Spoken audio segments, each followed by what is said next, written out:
Hi hello అండి నమస్తే ఎలా ఉన్నారు అందరూ బాగున్నారా అయితే ఈరోజు మన వీడియోలో ఫస్ట్ టిప్ వచ్చేసి మన ఇంట్లో ఇలా వేస్ట్గా ఉండే బ్రష్లు అయితే ఉంటాయి కదా ఆ బ్రష్ని అయితే ఒకటి తీసుకున్నాను ఇప్పుడు దానిపైన ఉండే పైన వైట్ ఉంటుంది కదా అదంతా కూడా తీసేయాలి తర్వాత ఒక స్టీల్ స్క్రబ్బర్ని అయితే తీసుకొని ఇలా నేను చూపించినట్టుగా పెట్టేసేయాలి ఇది మనం గిన్నెలు తోమడానికి యూజ్ చేస్తాం కదా స్టీల్ స్క్రబ్బర్ దాన్ని అయితే తీసుకొని ఇలా ఏదైనా ఒక థ్రెడ్ని తీసుకొని దీనికి ఈ బ్రష్కి అయితే పెట్టేసేయాలి ఇది ఎందుకంటే మనం దీన్ని క్లీనింగ్కి మాత్రం చాలా బాగా యూజ్ చేసుకోవచ్చండి ఇలాంటివి బయట మనకి మార్కెట్లో కూడా దొరుకుతున్నవి అంటే కొంచెం హ్యాండిల్ అనేది కొంచెం పొడవుగా ఉంటుంది ఇది మనం బ్రష్కి పెట్టి తయారు చేస్తున్నాం కాబట్టి ఇంట్లోనే మనకి ఇది కొంచెం హ్యాండిల్ తక్కువ చిన్నగా ఉంటుంది కానీ క్లీనింగ్ మాత్రం చాలా బాగా యూజ్ అవుతుంది దీంతో మనం ఏదైనా క్లీన్ చేసుకున్నాం అనుకోండి మామూలుగా మన కిచెన్లో టైల్స్ కానీ లేకపోతే సింక్ని క్లీన్ చేయడానికి కానీ ఇలాంటివి మనం మామూలుగా బ్రష్లు అట్లాంటివి ఏం లేకుండా ఇలా సింపుల్గా మనం ఇంట్లో ఉన్న వాటితోనే ఇలా రెడీ చేసుకొని క్లీన్ చేసుకుంటే మన పని చాలా ఈజీ అవుతుంది మనకు మనీ కూడా సేవ్ అవుతుంది చూడండి ఇప్పుడు నేను ఇది కొంచెం స్ట్రాంగ్గా ఉండడం కోసం 2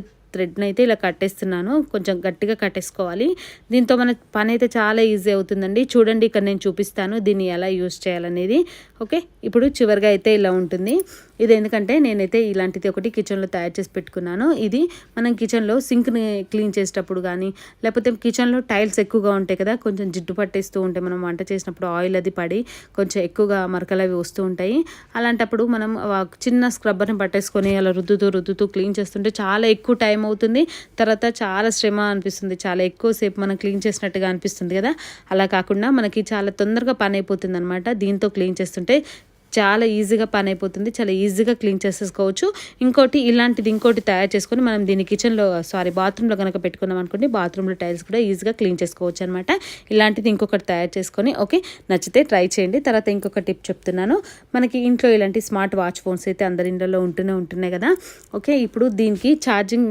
పెట్టాలంటే ఈ ఫోన్కి ఇదేంటంటే మనం ఇలా ఛార్జింగ్ పెట్టేసిన తర్వాత ఎక్కడైనా సెల్ఫ్లో కానీ లేదా ఎక్కడైనా పెట్టాలి ఒకవేళ సెల్ఫ్ లేకపోతే మనం ఇలా ఛార్జర్ పైన పెట్టేస్తే కింద పడిపోయే ఛాన్స్ ఉంటుంది పగిలిపోతుంది అలాంటప్పుడు మన పక్కన ఏ సెల్ఫ్ లేదు ఏం లేదు ఇంకా ఏ చైర్ లేదు ఏది లేదు అంటే మాత్రం ఇలా ట్రై చేయండి చూడండి ఇక్కడ మనం చేతికి పెట్టుకునేది ఉంటుంది కదా దీనికి ఈ వైర్ని ఇలా తొడిగిచ్చేసి ఇలా లోపలికి పెట్టేసేయండి ఓకే ఇలా పెట్టేసిన తర్వాత ఇప్పుడు ఛార్జింగ్ పెట్టేసేయండి ఇలా పెట్టడం వల్ల మనకు పక్కన సెల్ఫ్ ఉండాలి లేకపోతే చైర్ ఉండాలో లేకపోతే ఏదైనా సపోర్ట్గా ఉండాలి పెట్టడానికి అనేది ఏం లేదు మనం ఎక్కడైనా సరే ఈజీగా దీనికైతే ఛార్జింగ్ అయితే పెట్టుకోవచ్చు ఓకే ఇలా నచ్చితే ట్రై చేయండి చూడండి ఇలా ఓకే తర్వాత ఇంకొకటి ఏంటంటే మనకి ఇప్పుడు ఈ చలికాలంలో మనం కొంతమందికి ఏంటంటే గిన్నెలు క్లీన్ చేసిన తర్వాత మొత్తం చేతులకంతా ర్యాషెస్ లాగా వస్తూ ఉంటుంది కదా అలా ర్యాషెస్ లాగా వచ్చేసి మొత్తం చేతులన్నీ పగుళ్ళు వచ్చేస్తుంటాయి వాటర్ తగిలితే మంటలు వచ్చేస్తుంటాయి అలాంటప్పుడు గిన్నెలన్నీ క్లీన్ చేసిన తర్వాత ఇలా కొంచెం కొబ్బరి నూనె కానీ వ్యాజ్లైన్ కానీ రాసుకుంటే మనకి కొంచెం అవి సాఫ్ట్గా అయ్యి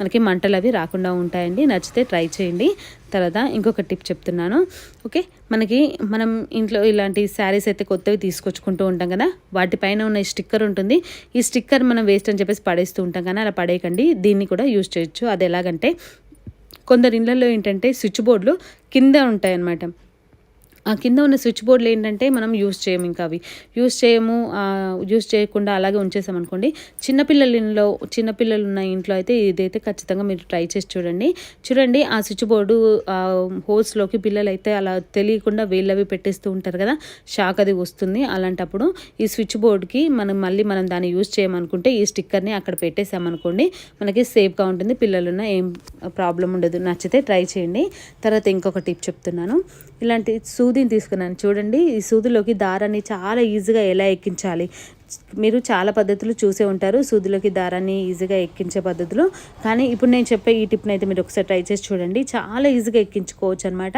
ఇదైతే చాలా చిన్న సూది మనం మామూలుగా బ్లౌజ్లో పంపకం చేసుకుంటాం కదా పంపకం చేసుకునే సూది చాలా చిన్నదిగా ఉంటుంది దాని హోల్ కూడా చిన్నగా ఉంటుంది 1-2 వరుసలు దారం పెట్టడం చాలా కష్టం అవుతుంది అస్సలు ఎక్కదనమాట అలాంటప్పుడు మీరు ఇలా ట్రై చేయండి చూడండి మనకి ఇంట్లో ఇలాంటి ట్యాబ్లెట్ షీట్స్ అయితే ఉంటాయి కదా అదేంటంటే మామూలుగా మనకి డోలో ట్యాబ్లెట్స్ కానీ ఇలాంటి ట్యాబ్లెట్లు అయితే వాటి షీట్ అయితే కొంచెం స్టిఫ్గా ఉంటుంది కాబట్టి అదే తీసుకోండి ఇప్పుడు దీనిలా కట్ చేసుకోవాలి కొంచెం సైడ్కి కట్ చేసుకొని ఇప్పుడు ఈ కొసకు ఇలా నేను చూపించినట్టుగా ఇలా కొసకు వచ్చేలాగా ఇలా కట్ చేసుకోవాలి ఇలా కట్ చేసుకొని ఫస్ట్ ఆ హోల్లోకి ఆ సూదిలో హోల్ ఉంది కదా ఆ హోల్లోకి ఇది పడుతుందా లేదా ఫస్ట్ చూసుకోండి మనకి దారం అంటే సరిగా ఎక్కదు కానీ ఇది స్టిఫ్గా ఉంటుంది కాబట్టి ఈజీగానే ఎక్కుతుంది ఓకే తర్వాత మనకి ఎక్కడి వరకు అయితే ఎక్కిందో దానికి కొంచెం ముందుగానే ఇలా చిన్నగా ఒక ఘాట్ లాగా పెట్టేసుకోండి పెట్టేసుకొని ఇప్పుడు ముందు ముందుగా సూదిలోకి మనం ఇందాక కట్ చేసుకున్న ట్యాబ్లెట్ షీట్ని పెట్టేసి మనం కట్ చేసుకున్న ఆ హోల్లోకి ఇట్లా మనం కొంచెం క్రాస్గా కట్ చేయాలని చెప్పాను కదా, దానిలోకి ఇలా దారాన్ని పెట్టేసి ఇలా లాగేసామనుకోండి, మనకి 2-3 వరుసలైనా సరే ఈజీగా ఎక్కుతుంది అనమాట. ఇంత చిన్న హోల్ అయినా సరే మనకి ఈజీగా ఎక్కుతుంది. మీరు ఇలా ఒక్కసారి ట్రై చేసి చూడండి. మీకు అర్థం కాకపోతే మళ్ళీ ఇంకొకసారి చూడండి. చూసి మీరు ఒక్కసారి ఇలా ట్రై చేయండి. చాలా సింపుల్గా చాలా ఈజీగా అయితే ఎక్కించుకోవచ్చు. నచ్చితే ట్రై చేయండి. తర్వాత ఇంకొక టిప్ చెప్తున్నాను. మనం బట్టలు పెట్టుకునే క్లిప్ని చాలా రకాలుగా యూజ్ చేయొచ్చు. నేనైతే ఇలా యూజ్ చేస్తున్నాను చూడండి. ఒకటి బట్టలు పెట్టుకునే క్లిప్ని తీసుకొని దానికి డబల్ సైడ్ టేప్ని అయితే అంటించేసుకొని ఏదో మనం బీరువాలో ఏదో ఒక ప్లేస్లో ఇలా అంటించేసుకున్నాం అనుకోండి, మనకి కొన్ని చైన్లు ఉంటాయి. ఇది గోల్డ్ది కాదు, కానీ నేను జాగ్రత్తగా దాచుకోవాలి అనుకునే కొన్ని ఇలాంటి చైన్లు కానీ, లేకపోతే పిల్లలవి హెయిర్ బ్యాండ్స్ కానీ, లేకపోతే ఇంకా ఏమైనా కీస్ కానీ ఏమైనా మనం తాళాలు ఏమైనా పెట్టుకోవాలంటే ఇలాంటివి తగిలించుకోవడానికి అయితే చాలా ఈజీగా ఉంటుంది. ఇలాంటి తాళాలు ఏంటంటే మనం లోపల కీస్ ఉంటాయి కదా, అవి మనం తాళం వేసిన తర్వాత మనం బట్టల కింద అట్లా పెట్టేస్తూ ఉంటాము. మళ్ళీ ఎక్కడ అనేసి అంత వెతుకుతూ ఉంటాం కదా, అలా వెతికే పని లేకుండా దీనికి తగిలించేస్తామంటే మనకి మళ్ళీ ఈజీగా దొరుకుతుంది. నచ్చితే ట్రై చేయండి. తర్వాత ఇంకొకటి ట్యాబ్లెట్ షీట్లు ఉంటాయి కదండి, ఈ ట్యాబ్లెట్ షీట్లను వేస్ట్గా పడేయకుండా ఇలా ట్రై చేయండి. అయిపోయిన ట్యాబ్లెట్ షీట్లని మనం మామూలుగా అయితే మనకి ఇంట్లో ఇలాంటి కుక్కర్లు కానీ, లేకపోతే జిల్లెట్ ఇలాంటి అల్యూమినియం గిన్నెలు ఉంటాయి కదా, ఇవేంటంటే చాలా రోజులు వాడిన తర్వాత మనం రైస్ అవి వండుకోవడానికి ఇలాంటివి యూస్ చేస్తాం కదా, చాలా రోజులు వాడిన తర్వాత వాటి యొక్క షైనింగ్ అనేది తగ్గిపోతూ ఉంటుంది. అలాంటప్పుడు మీరు ఎప్పుడైనా సరే ఇలాంటి ట్యాబ్లెట్ షీట్ని తీసేసుకొని ఇలా ఒక్కసారి మీరు ఇలా అందులో వేసి ఇలా రుద్దేసేయండి. అందులో ఇంకా నేను ఏం వేయట్లేదు, ఓన్లీ కొన్ని వాటర్ వేసాను అంతే. కొంచెం వాటర్ వేసేసి ఆ ట్యాబ్లెట్ షీట్లతో మొత్తం అలా మనం ఎక్కడైతే నల్లగా ఉంది కొంచెం బాగా రోజులు వాడిన తర్వాత వాటి యొక్క షైనింగ్ తగ్గిపోయి కొంచెం పాత వాటిలా కనిపిస్తాయి కదా, వాటికి ఇలా ఈ ట్యాబ్లెట్ షీట్లను పెట్టేసి ఇలా రుద్దేసామనుకోండి, మనకి ఇంకా సోప్ కానీ లిక్విడ్ కానీ ఏం వేయలేదు. నేను ఇక్కడ కొన్ని వాటర్ అయితే వేసాను అంతే. ఇలా వేసి మనం ఇలా క్లీన్ చేస్తూ ఉంటే దాని లోపల ఉన్న మురికంతా కూడా వచ్చేసి మనకి అల్యూమినియం గిన్నెలు అనేటివి మంచిగా నీట్గా వస్తాయి. మళ్ళీ కొత్త వాటిలాగా మంచి షైనింగ్ లాగా వస్తాయి. చూడండి ఇక్కడ నేను రుద్దుతుంటేనే ఇలా నల్లగా వాటర్ అయితే వచ్చేసింది. చూడండి ఇక్కడ మనకి ఆ లోపల ఉన్న ఆ నలుపంతా కూడా వచ్చేస్తుంది. మళ్ళీ మంచి షైనింగ్ అయితే వస్తాయి అనమాట. ఇలా మన ఇంట్లో ఉన్న పాతవి ఏవైనా గిన్నెలు ఉంటే ఇలా ట్రై చేయండి. మన ఇంట్లో ఉండే ఇలాంటి ట్యాబ్లెట్ షీట్లను వేస్ట్గా పడేయకుండా ఇలా ట్రై చేయండి. ఓకే, మనం మామూలుగా గిన్నెలు అయితే ఎలాగైతే క్లీన్ చేసుకుంటామో గిన్నెలు తోమడానికి, అలాగే ఆ ట్యాబ్లెట్ షీట్ పట్టేసుకొని ఇలా రుద్దేస్తూ ఉంటే ఆ లోపల ఉన్న నలుపంతా కూడా వచ్చేస్తుంది. చూడండి మీకు ఇక్కడ అర్థమైపోతుంది కదా.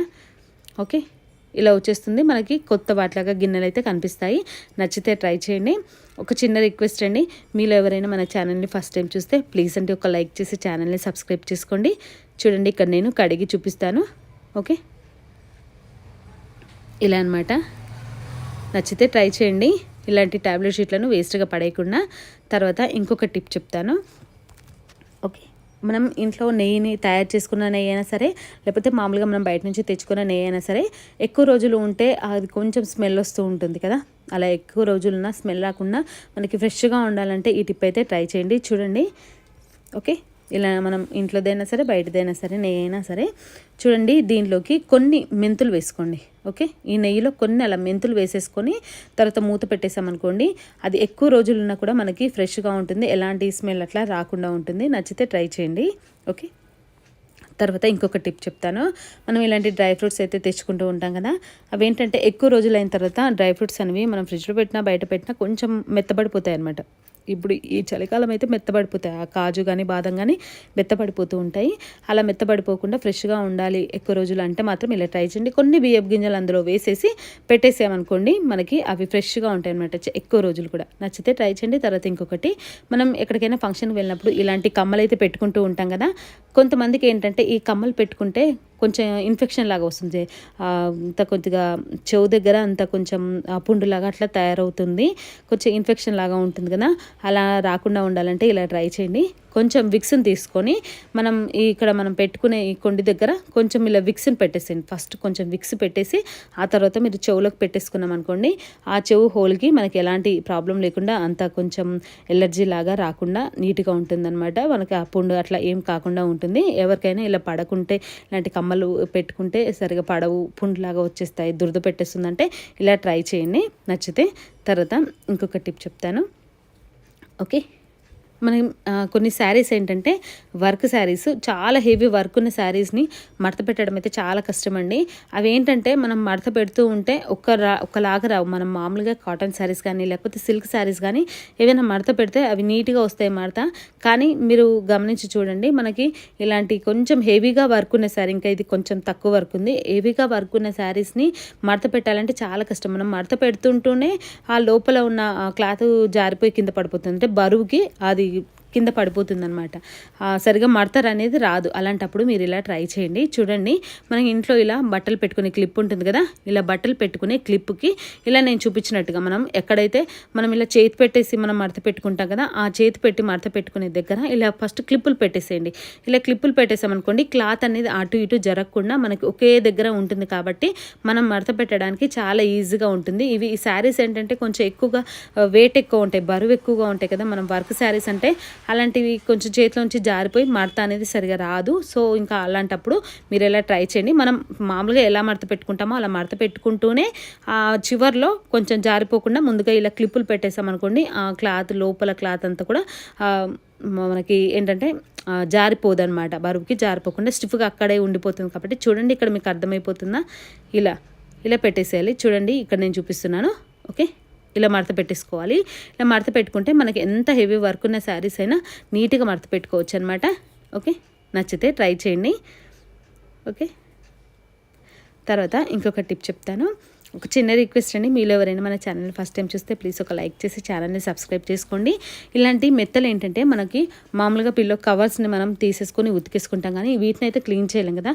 మామూలుగా వాషింగ్ మిషన్లో వేయలేము, తర్వాత మనం బట్టలు బకెట్లో పెట్టి నానబెట్టి వాటిని ఉతకడం అనేది జరగదు. అలా ఉతికేస్తే దాని లోపల ఉన్న కాటన్ అదంతా కూడా పాడైపోయి మెత్తే పాడైపోతుంది, ఆ దిండు మొత్తం పాడైపోతుంది. అలాంటప్పుడు దీన్ని క్లీన్ చేయాలంటే ఒక మంచి టిప్ అయితే చెప్తున్నాను చూడండి. ఫస్ట్ దీన్ని కొంచెం బేకింగ్ పౌడర్ వేసేసి దాని లోపల ఉన్న దుబ్బంతా కూడా ఇలా కొంచెం మనం చేతితో కొట్టేస్తే ఈజీగా దుబ్బంతా ఎగిరిపోతుంది. ఇది 4 స్టెప్పులుగా చెప్తాను చూడండి. ఫస్ట్ ఒక 2 గిన్నెలో వాటర్ తీసుకున్నాను. ఇప్పుడు ఒక గిన్నెలో కొన్ని వాటర్ తీసుకున్నాను కదా, ఆ గిన్నెలో చూడండి, ఇందులో కొంచెం షాంపూ వేసుకోవాలి. షాంపూ కానీ లేకపోతే మనకి హ్యాండ్ వాష్ లిక్విడ్ ఏదైనా ఉంటే అదైనా సరే వేసుకోండి, కొంచెం వేసుకోండి.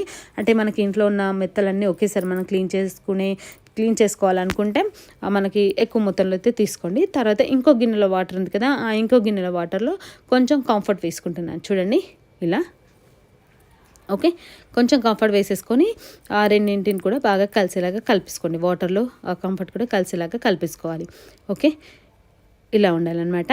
ఇప్పుడు ఏదైనా ఒకటి మనకి దీన్ని క్లీన్ చేసుకోవడానికి ఇలాంటి పాత్ర ఏదైనా సరే, లేకపోతే మనకి మామూలుగా గ్లాస్ అంటే గ్లాస్ అయినా తీసుకోండి. ఇది ఎందుకంటే మనకి చేతిలోకి పట్టుకొని స్టిఫ్గా ఉంటుంది అన్నమాట. మనం క్లీన్ చేయడానికి ఈజీగా ఉంటుందన్నమాట. దీనికి ఏదైనా ఒకటి క్లాత్, మనం దేంతో అయితే క్లీన్ చేయాలనుకుంటున్నామో అలాంటి క్లాత్ని ఒకటి పెట్టేసి రబ్బర్ బ్యాండ్ వేసేసామనుకోండి, మనకి చేతిలోంచి జారిపోకుండా ఉంటుంది. ఇప్పుడు చూడండి, మనం దేనైతే మనం క్లీన్ చేయాలనుకుంటున్నామో దాన్ని ఆ దిండుని తీసేసుకొని ఇలా ఫస్ట్ ఆ సర్ఫ్ వాటర్లో వేసేసి సర్ఫ్ వాటర్లో ముంచేసి మొత్తం ఇలా రుద్దేసేయండి.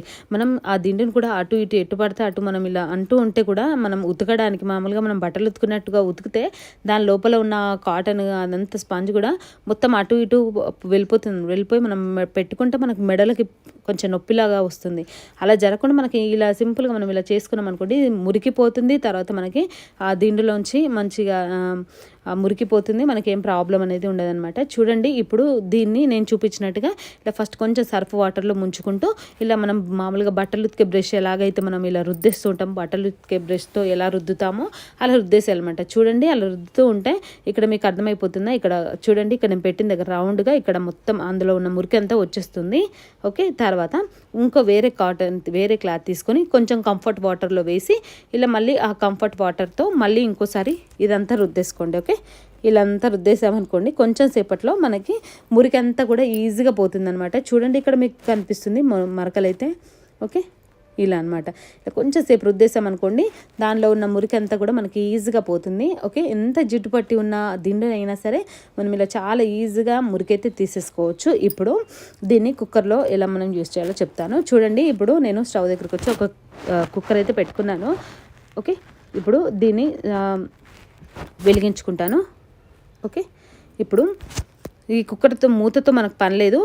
ఓకే, ఈ మూతను తీసి పక్కన పెట్టేసి ఇప్పుడు ఈ కుక్కర్ని నేను ఇక్కడ చూపిస్తున్నాను చూడండి. స్టవ్ అయితే పెద్దగానే పెట్టేశాను, మీకు కనిపిస్తుందా? ఇప్పుడు దీన్ని ఈ కుక్కర్ని రివర్స్ చేస్తాను, ఇలా రివర్స్ చేసి పెట్టేస్తాను. ఓకే, ఇలా రివర్స్ చేసి పెట్టినప్పుడు మనం స్టవ్ కొంచెం తక్కువ సిమ్లో పెట్టేసి చేసుకోవచ్చు. ఓకే, ఇలా కొంచెం రివర్స్లో పెట్టేసి ఇప్పుడు ఈ దిండుని మనము మామూలుగా అయితే మనకి తొందరగా తడారిపోవాలి. మనం దిండు అంటే మనం మామూలుగా లోపల కాటన్ స్పాంజ్ అట్లా ఉంటుంది కదా, అది తొందరగా మనకి పదన ఎక్కితే అది లోపల అంతా పాడైపోతుంది అనమాట. అలా పాడవకుండా ఉండాలంటే తొందరగా మనకి మళ్ళీ అదంతా డ్రై అయిపోవాలి అంటే ఇలా కుక్కర్ పెట్టేసి దానిపైన ఈ మెత్తను ఇలా పెట్టేసామనుకోండి, అది లోపల ఉన్న ఆ కాటన్ కానీ స్పాంజ్ కానీ ఏదైనా ఉంటే లోపల ఆ లోపలంతా కూడా మొత్తం డ్రై అయిపోతుంది అనమాట. మళ్ళీ మనకి కొత్త కొత్త అట్లా కనిపిస్తాయి మనకి, దానిలో ఉన్న మురికి అంతా కూడా పోతుంది అనమాట. చూడండి ఇలా. ఓకే, నచ్చితే ట్రై చేయండి. ఇలా మనం మనం ఎంత మురికి పట్టిన దిండునైనా ఈజీగా మురికి అయితే తీసేసుకోవచ్చు. చూడండి, నచ్చితే మీరు ఇలా ట్రై చేసి చూడండి. ఇంతండి ఈరోజుకి వీడియో నచ్చితే ప్లీజ్ ఒక లైక్ చేసి ఛానల్ సబ్స్క్రైబ్ చేసుకోండి. Thank you.